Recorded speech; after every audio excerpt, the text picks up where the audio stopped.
So, good evening and welcome. Today I thought that we could do some 180 mans as they are or 180 man turbos. Those are pretty much the quickest real MTT structure there is, and like games that you can just start playing and you don't need to plan your session at all.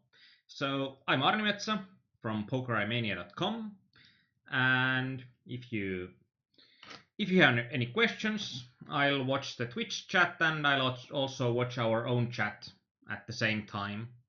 And hello to Danita and Greekfish. So today I just remembered that we haven't done the 180 player turbos since the antes have changed, and when the antes have become when antes have been integrated from the first levels, it will change the optimal strategy quite a bit. I don't think that you can still play as tight as you could have played before. And as you can see in these games, the $2.5 level games are going to be the quickest to start. And I don't take any rebuys right now because I think the rebuys are going. First of all, rebuys are going to they are going to take, like, what should I say? I think rebuys on average are taking about 40 minutes longer. So, and when you are getting to the end of a rebuy game, it's also something like close to an hour longer than a non-rebuy 180 minutes. So it's easier for me to try to get the session started and stopped if I'm having only the same game going on. And then also it won't get confusing. I think the rebuy games, they are quite awesome, so we might get one session that we are going to go through only rebuys, but then it needs to be a long session because the rebuy MTTs, they are, I think rebuy MTTs are the longest poker game that is known to man. And today we are going to do a longer session, so I'm trying to keep something like 8 to 10 tables going.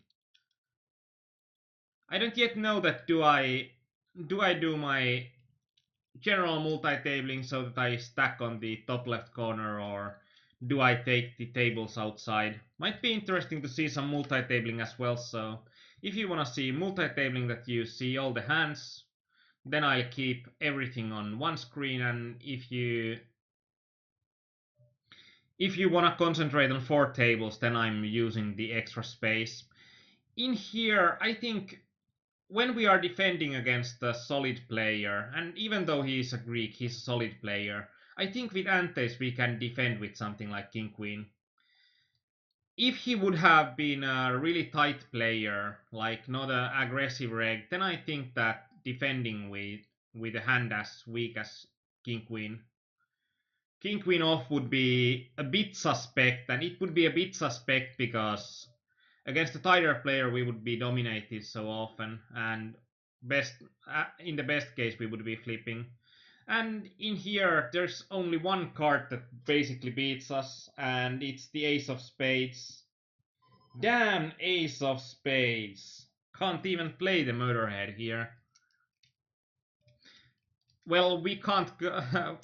it's it's a nasty spot that our opponent had exactly the Ace of Spades, but I think that's something that we can't when there's only one hand that beats us. Even though it's in our opponent's range, and our opponent had Ace King off, so he dominated us quite badly. And Danita said that I don't really understand why the $2.5 180 man runs so well compared to all other structures. I must say that me neither. But you can see that I have registered to pretty much all of the 180 player games that are starting. And I have gotten something like, this is my third or fourth $2.5 game that will start. And Kauri says that Queen High Flush is a fold. I don't think so. If there is like if there is only one hand that can beat you, and I think that there's still actually against a reg there's probably not a. Actually, when I'm thinking about it a bit more, it might be that against a reg, a queen high flush would be a fold, because a reg shouldn't re-raise with jack high flushes. A reg shouldn't re-raise to a 4 to a flush board with a set. So I actually think that Kauris is correct right now, and I should have folded second nuts on the river against a shove, because there shouldn't be any bluffs. Actually, there should be some bluffs, but it's kind of an insane situation that you are in a situation that you have the second best hand. You know that all the better hands include one single better card, and that's exactly what you are against. So, but could I get a quick vote? What do you want to see? Do you want to see multi-tabling, or do you want to concentrate on 4 tables? Right now I'm having 6 tables, so this table will now be stacked with another table.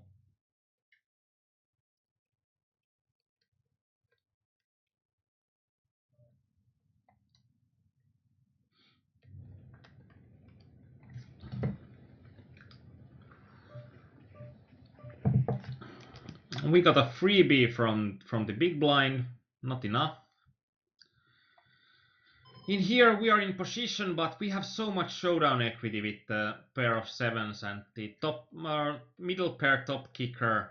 We still have plenty of equity, so let's not turn this into a bluff and let's just go for a cheap showdown.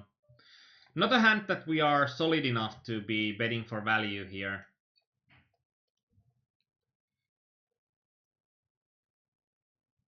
Danita says the first vote for multi-tabling. Then we'll try to see what's the amount of tables that we can still think about. So it should be a bit interesting.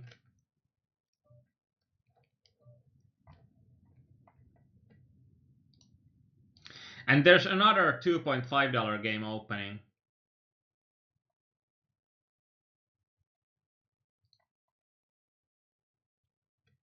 But we can see in these games that why these games are enticing for grinders with low bankrolls. I think that you can start to try these $2.5 games with a $500 bankroll, but if you are trying to play professionally, it would be over $1,000 bankroll that I would recommend in these, because the swings will get really nasty in 180 mens.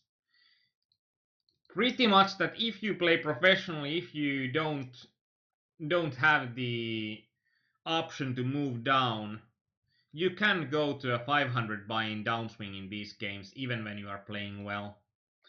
In here I actually slow down the action a bit. I think that about the hands that we can get value, we can get 2 streets of value with ace jack, and we might even get our opponent to bluff against us if we check the turn. But I don't think that there are that many weaker hands that would pay 3 streets of value, and I think that when we are checking the turn, on average, there are not that many scary cards that can come, and I think that we are increasing the average pot that we get. Danita, yeah, delay is really short. I rather like to play lower stakes on the streams, and like when I'm playing MTTs, it will require some real dedication to get on the same tables.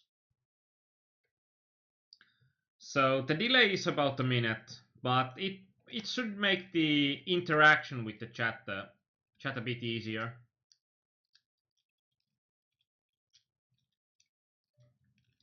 And Kauris says that he hates to flip on post flop. And here we are again. We have a middling hand. And this this is a situation that I don't see much value in betting. But now with pocket jacks, and who said that you can't play pocket jacks correctly? I'm pretty sure that we are going to own this guy here with pocket jacks.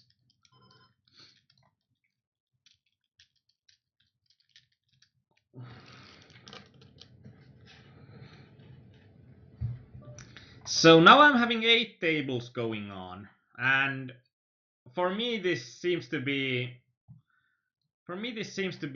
quite of a walk in the park. Like, you can see in here, if you are quick in your actions, like the multi-tabling in poker, it's not about...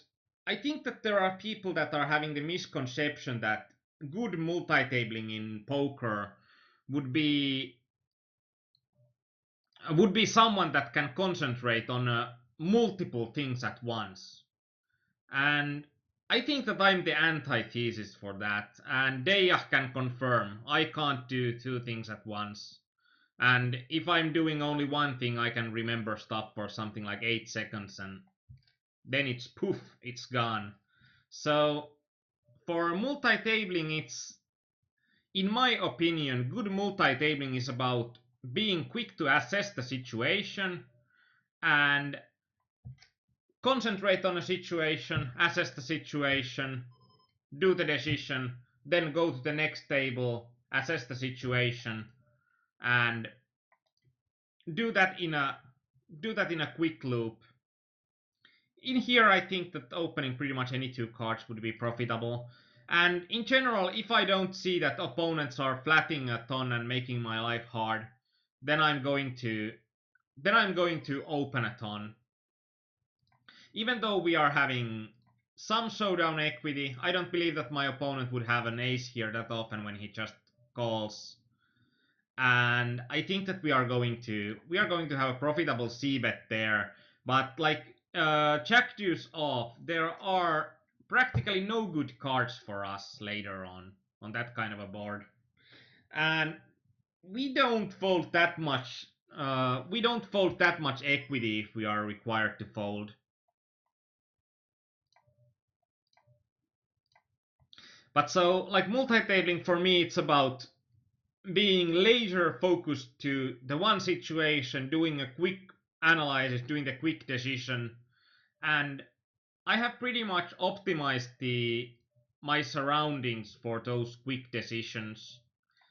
And for those quick decisions, so I have a simple HUD. There is not a lot of extra stuff in there. And I'm having the biggest cards that I have available to see my opponents, that who of my opponents is on the table and is still in the hand.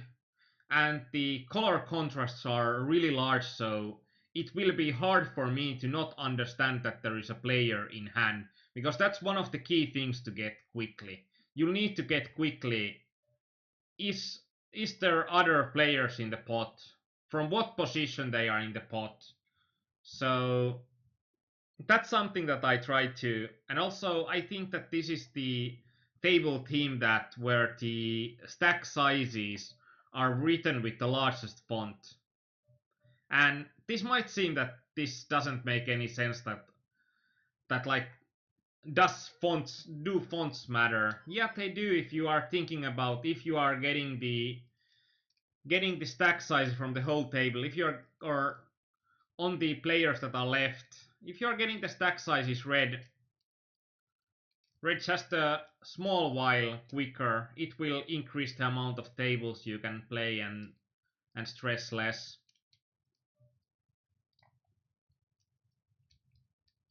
And Marcus Y shows advanced tactics.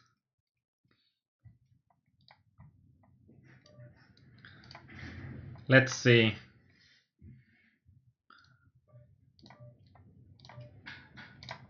This is Marcus Y's own hand, so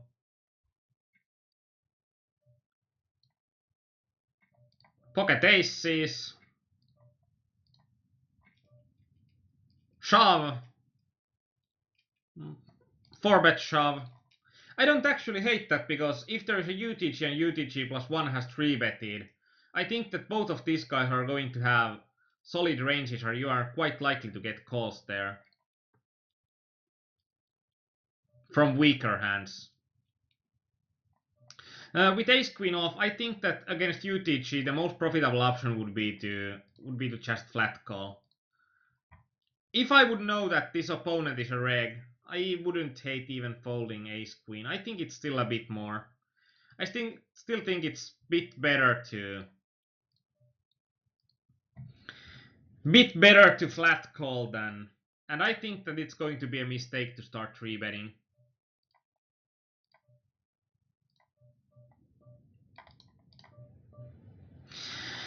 In here with ace 9 off, it's going to be a really profitable shove, but I think it's going to be more profitable as a min raise. Because we are practically folding against this guy and this guy as well. And now we have gotten to the end pretty cheaply, but oh well, I don't think that there is a spot to hero call with ace high.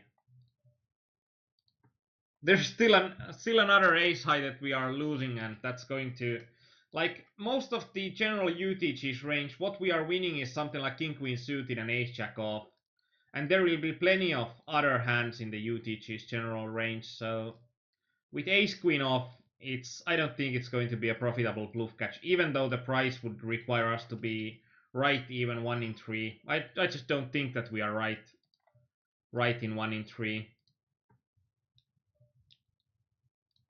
With pocket queens, we are going to call it. Pretty much no matter the stack sizes, it's going to be too weak to not call pocket queens. Like, if you are thinking about folding pocket queens pre-flop, there needs to be either a really tough ICM situation going on, or there needs to be a situation with multiple players all in. Against one player, I find, and without any ICM implications, I find it really, really hard. Probably on MTTs, it's pretty close that you'll never have to fold queens against MTT satellites, yeah, but like general MTTs with a real prize pool, I don't think that there is a situation that you would need to fold pocket queens against one race. In here we are having only a bluff catcher, 2 pairs. I don't think that when he bets over the pot that he would have the bluff often enough.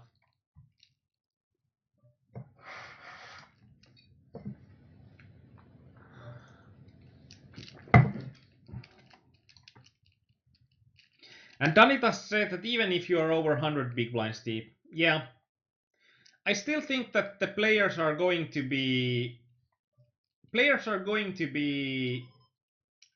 in these games. I think that players are going to be, on average, they are going to be so weak in playing a deeper stack. In here we have effectively 9 big blinds if we are taking antes into account.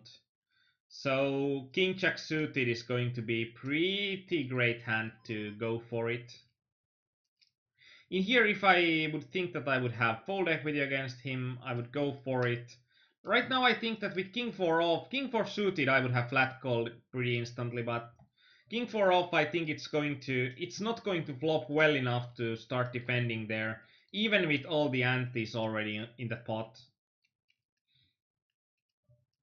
It's going to be without position, and against a bigger stack, it's going to be a hard spot to extract value.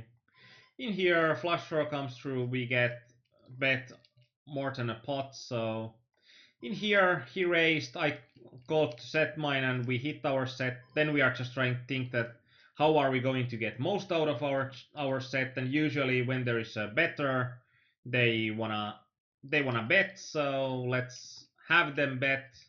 And if he doesn't, I don't think that protection is there that important.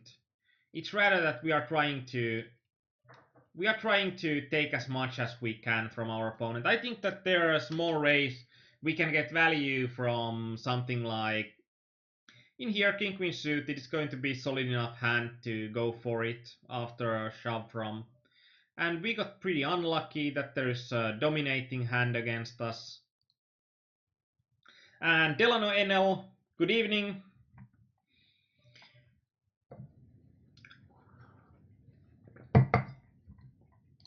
I think you are a new blogger here, so welcome. And I think that you mentioned in your blog that you haven't been able to take part in the live streams, so if this is your first live stream, welcome aboard.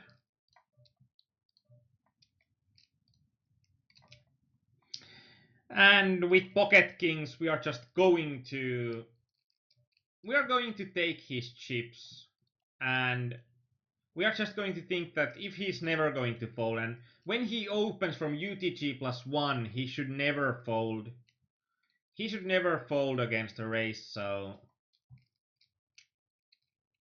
I think that it's going to be most optimal just to shove it in.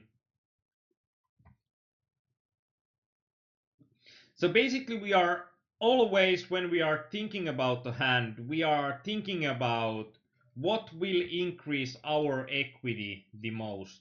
Like all tournament poker is a game of increasing your equity share. And it's like if we are having a certain type of situation, what would we want our opponents to do? And what would be our moves that will make our opponents to do the things that are going to make our equity grow the most. King 10 off, King 10 suited would be an open, but I think King 10 off. And King Queen off is going to be solid enough hand. Even though this guy shoves from UTG, with this large of an ante, we'll need to take a stand somewhere. And King Queen is actually playing pretty well against even the UTG's range.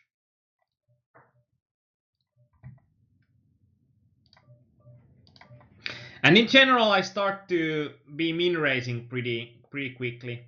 In here, I think that even this guy, when he calls, it seems somewhat fishy. I just think that our hand is going to be too good, and there are going to be too many hands that our opponent will fold, and then we are going to get like this guy is never going to have a good hand. And with ace 10 off, we could we raised these guys, this guy 3 bets and then this guy 4 bets, so he must have.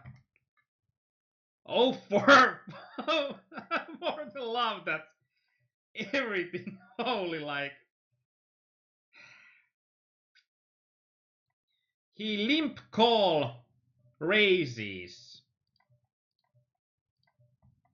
against an all-in, so there is like no chip for him to win in the pot if I fold, so he needs to win this guy's range. And he's there with Jack 10 off. Oh well.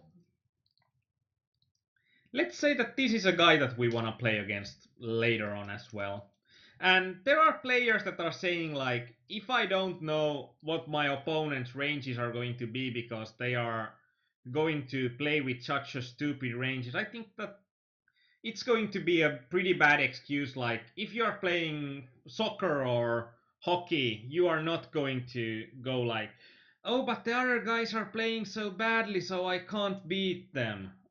It's rather that you wanna play against, like, this is a game that we are playing with money. I like money, so I play to win. And if I play to win, I like to play against players that are going to be players that are leaking the most equity.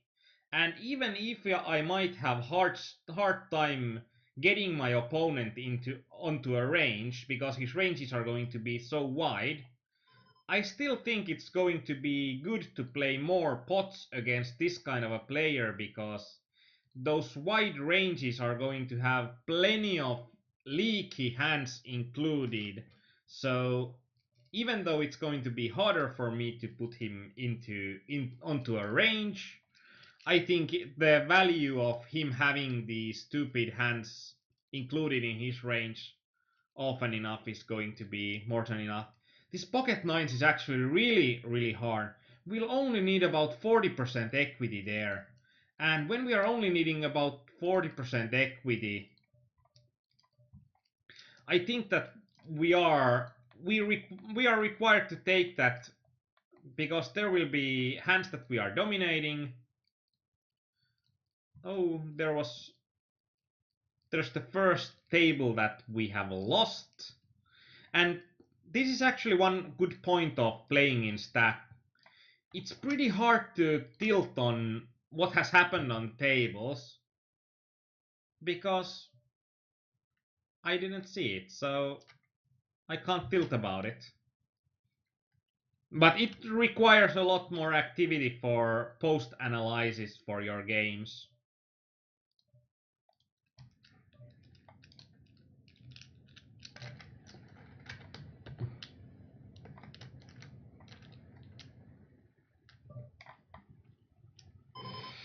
In here, I think that the pot odds will be correct in getting it in, even though I don't like that my opponent is going to. And Caleon says that yup, should not be a trap heavy range for regging that ace queen spot. Yeah, I thought so as well, and there's still like you can do optimistic set mines in there as well, so. And in general, I think that it will be a hand that's heavily weighted towards hands that are heavily weighted towards suited hands and hands that wanna see a flop and are still going to have good equity against the original shover.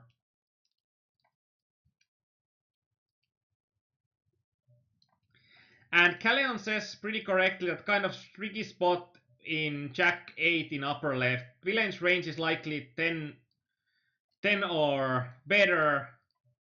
So it's going to be trip 10s against my 2 pair or 10 complete air. And I think that when my villain plays it like that, he checks the flop and then bets the turn and the river. I think that there will be more value hands in general. In here, I think that the king high is going to be strong enough to check rather than turn that hand into a bluff. Actually, turning that hand into a bluff wouldn't make much sense. And Donitas says that, well, it can be tilting when you see the total table count drop by 8 tables in a minute. That's why you are having auto registration software like Session Lord, that you'll replenish your tables all the time. So, but I know that you can train yourself to know that when you are running bad. It's just not going to be very profitable in the long run to train yourself knowing when you run good or when you run bad. I think that even with this stack size, it's going to be profitable to min raise fold. I don't think that shoving with queen 5 off is going to be profitable, but I think min raise folding is going to be against unknowns.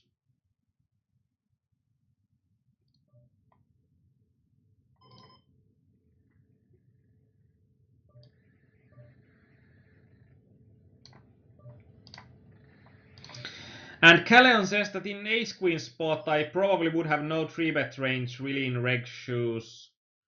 I think it was closer to 4 big blinds, like it was 25-50, I think, and it was something like 200 and something.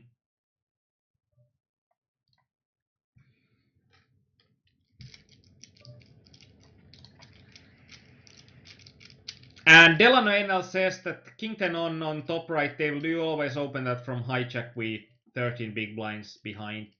Nope, but if there are enough tight looking players behind, I think it's going to be decent enough open.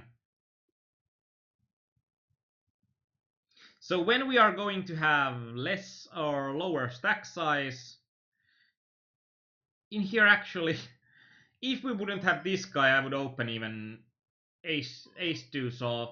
I think that people are doing way too many mistakes in not defending wide enough, so I'm probably going to be in the upper echelon of people that are going to steal. In here, I think that king queen off would be a profitable min raise at least if it comes unopened. And when a habitual limper limps before me, then I think that king queen off is going to be pretty good. In here, it's going to be the pocket jacks is going to be a raise call. I think inducing is way better with pocket jacks. I don't think that people are going to flat that often against the UTG raise with this stack size. So I think that people are going to play pretty much. I think people are going to pretty much play 3-bet or fold in these games. And I think it's going to be a mistake to play 3-bet or fold, but we are playing like what our opponents are generally doing. There will be a lot of spots where if opponent min raises, it might make sense to flat call. But if people aren't doing that, you don't need to plan against those flat calls that much. In here, 1,500 chips in the pot will require about 35% equity. So if we require about 35-36% equity, we are going to get it even against the tight range. And we even dominate our opponent. I wouldn't think about that as being in his range. Callan asked, am I min-raising smaller pockets in jackspot? I think that pocket 10s is going to play better as a min-raise, but probably something like 8s or 9s. It's going to be a situation that we are also going to get advantage in, that we don't want to induce our opponents. So we want to have our opponents to fold some of those hands that they would 3-bet that would be flipping against us.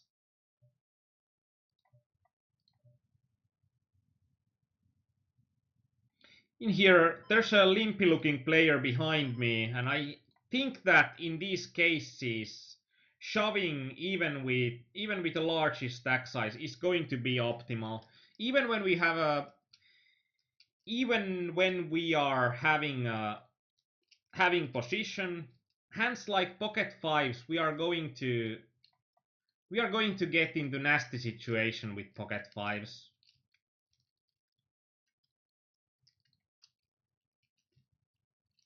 So, because the post flop is going to be like, we are having a ton of equity on pretty much any flop with pocket fives, but there are very few flops that we would be far ahead of our opponent. So with this stack size, I don't think that it's going to be. I think king queen off is going to be with about 10 big blinds and antes. I think that it's going to be pretty good.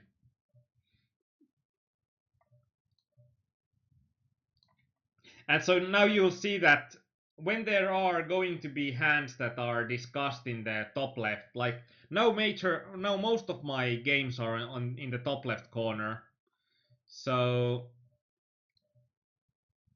then most of those games are going to be those that we are having. In here, we are having two random looking players and at least one pretty bad looking player here.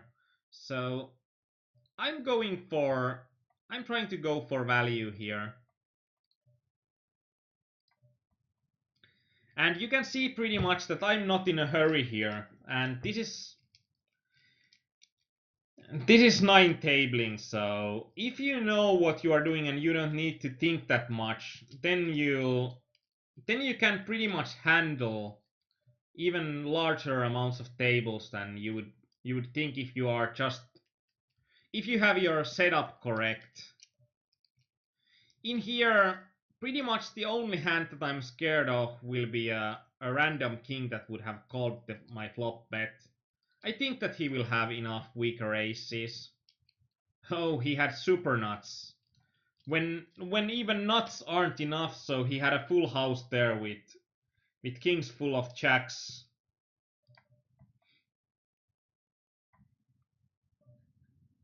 Pocket kings, really pretty hand. We started with just a few big blinds and we got flatted, and then there was an ace. So In here, actually, if we are going to fold, should we ever, against the limper, like, should we ever go for a small bet if we need to fold? But actually, no. I think that's a situation that when this guy limps, that should we... Actually, it's not close. I think small raise better because then we can play against this guy in position with a hand that hits well. And it doesn't matter then that much that if someone 3-bets from behind.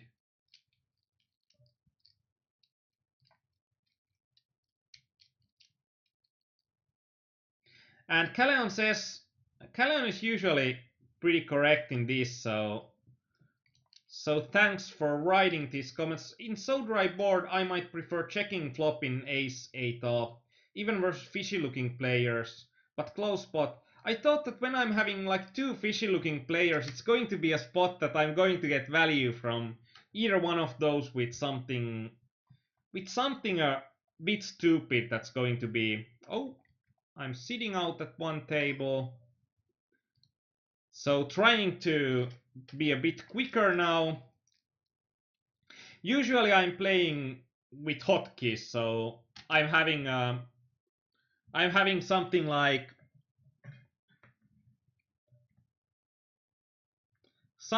this, and that's also why my mouse is jumping to tables so that I can have another thing pointing that where my action is with hotkeys.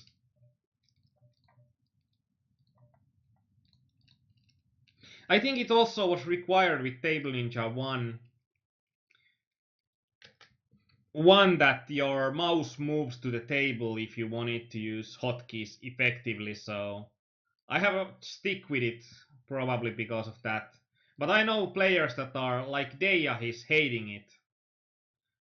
She hates it if there is like a break that there's something that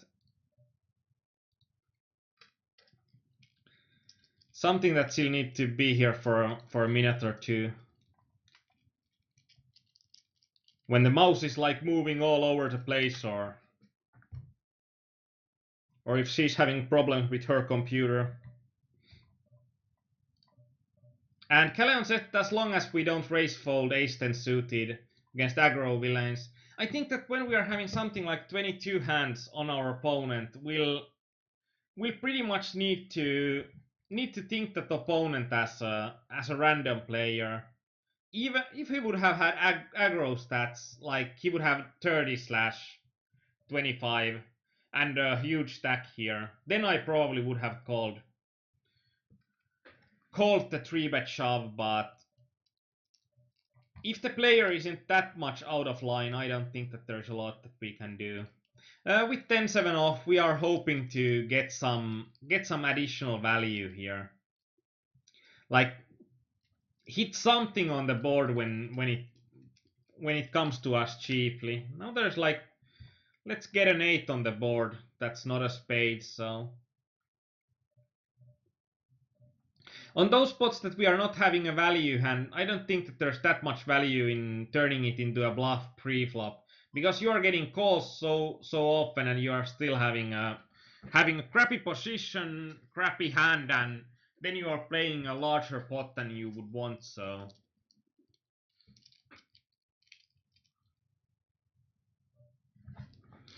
But like in the ace-8 off, I think it was something like ace-king and 7 or something like that. The board, and I think that the random players are generally, I think that random players are generally going to call a bit too much. Like, if you have a random player in a situation that they are having, like, if I'm thinking about that they are having a hand that its relative hand value is not that good, but the absolute hand value looks pretty. In here, I think that we are ahead of Kill You Fish's range with ace-8 off, and I think that this Koritibi guy has called pretty much everything, so I'm thinking that even though we see pocket tens here, I think that still it's going to be, I think it's still going to be on average going to be might be a good call. When there is such a fishy player calling, because it might be anything from queen 5 onwards.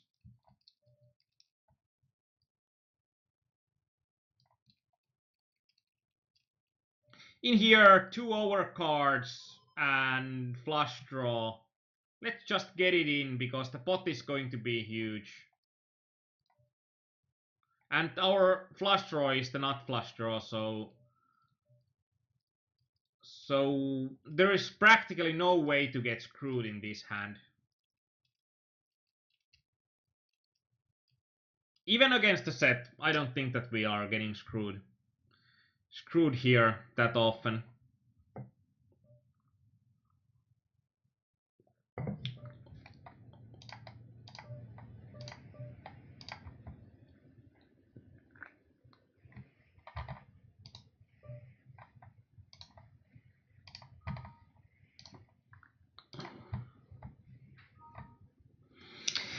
So getting more tables.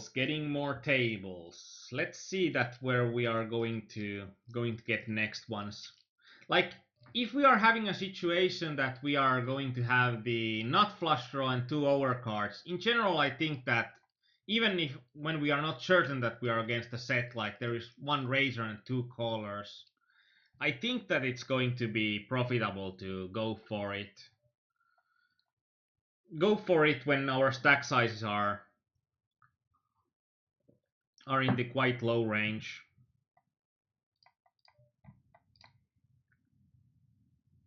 And in here, like, we are in a 50-cent game. Like, most people are saying that when you are playing the micros, don't bluff.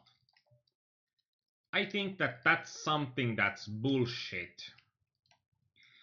I think that in the micros there are still plenty of situations where opponents are making huge equity mistakes by calling too little. So there are plenty of opportunities for an aggressive player to steal. Like in here, I'm playing a really narrow range when I'm on early positions, because there will be callers. So I wanna be playing with hands that I can either hit solidly or I wanna play anyway. But on late positions, these people are also folding so much that on late positions we can still be quite wild. So even when we are going to be in the 50-cent game, there are going to be spots that we are going to steal more. Like, the best situation is probably to explain would be the small blind against big blind. I think that in general people are going to, in here, when this is queen 6 is suited, I think it's going to be good enough to defend, and we get great pot odds, close to 1 in 8. So we are going to hit at least a flush draw often enough. And there are also going to be 2 pairs. In here, this is a crappy situation. I don't want to fold as pretty of a hand with 5 big blinds, but I think I have to. I think second pair is paper on the bottom left table.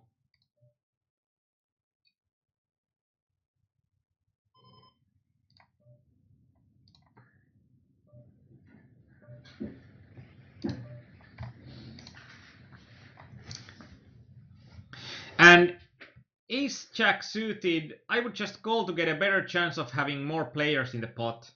I think on that spot that in general, when we are getting it all in on the flop, we are guaranteeing ourselves the 2 remaining cards. And also there are situations that we are getting folds and we are getting calls with, especially in these small stakes games, we are going to get calls with hands that are almost dead. Actually, Calleon says that couldn't fold, then that's a hand that it's good to add to review.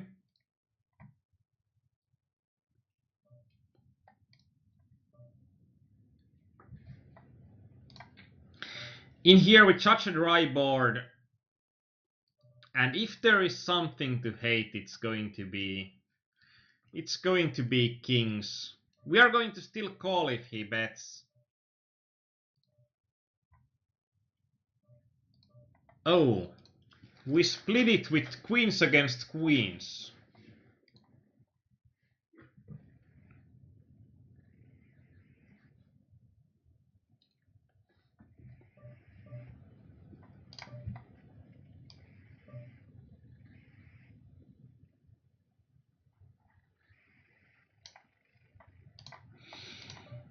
And the main question is that can we induce players to get more widely into pot by just calling? It will benefit our equity if we are unlikely ahead of player already all in. First of all, there wasn't a player already all in. I think there was a small re-raise.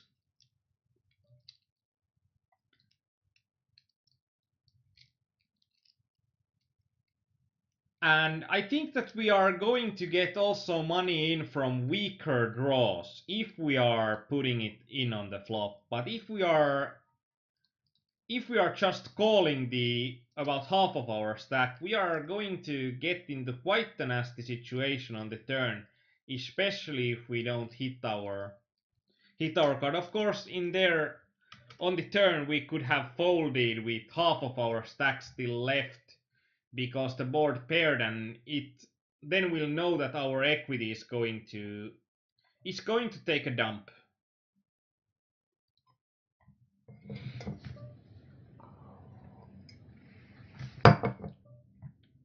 But I think the ace jack suited is going to be one of those hands that I think it's going to be quite close if you are calling or if you are shoving it.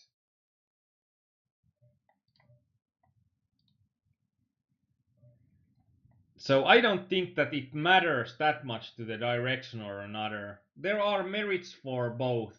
There are merits for shoving.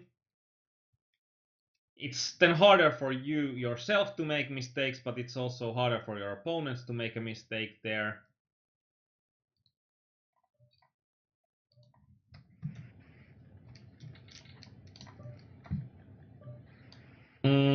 Would you have shoved the queen jack suited if your neighbor hadn't min raised? Let's see.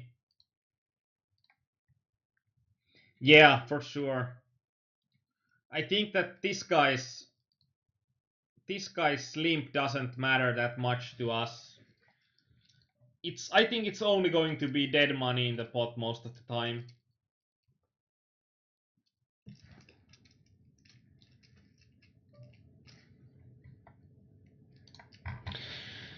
We are actually closing in the money in the bottom left table, and we are not playing in these MTTs. We are not playing to make the money because min cashing sucks. Ask any MTT player. If you are asking that, what do you think about min caches? You will start seeing like blood veins popping and people turning red for anger, for like, there are so many games that I have min cashed where I would have deserved so much more. So min cash is going to be like, if we are on the bubble, we are not going to do anything stupid, but in general we are also not scared of just getting in the money. Our aim is going to be at the higher end. Like in these games, it's going to be $2.28 to the price pool for every entry, so 22 cents is going to be rake. In these games, I think like 54 players are paying for the first prize. So there are like 3 buses of people that are taking part into these games. 3 full buses would be 180 people. Then like for the first person, he takes 1 busload's monies. So about 1 in 3 participants. In here, I min bet rather than shove because I think that it's going to generate more folds. And of course, if our opponent is having ace king off, we are not going to get a fold from him.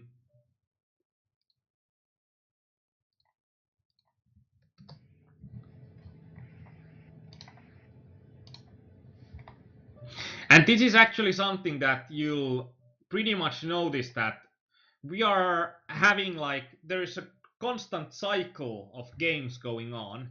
And if we would play those rebuys, we are virtually guaranteed to get to 150 to 300 because that's when the rebuy period ends.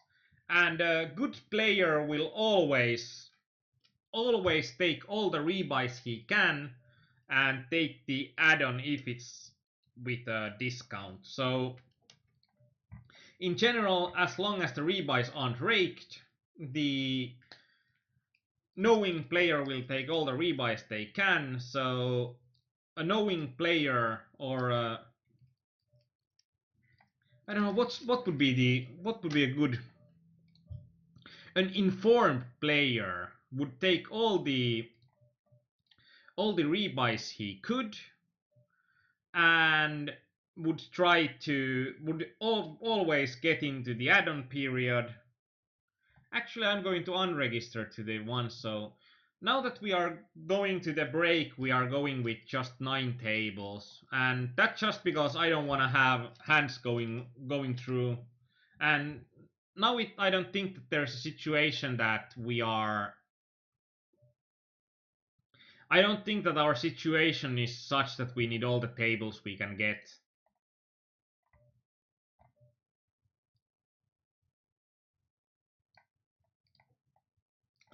And I could have bet this, that when I'm talking about min caches, now there is like, yeah, I already had a 50 game streak when I finished with nothing more than a min cache. So the MTT stories are running deep. And I know that there is, like in MTTs, like if you are playing these 180 mens,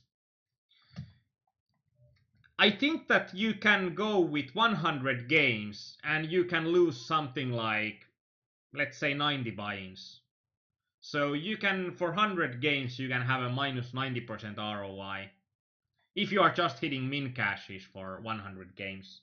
So pretty much you are going to see like why the graphs of good MTT players are looking like a saw blade, that they are going down, then they are going up, down, up, down.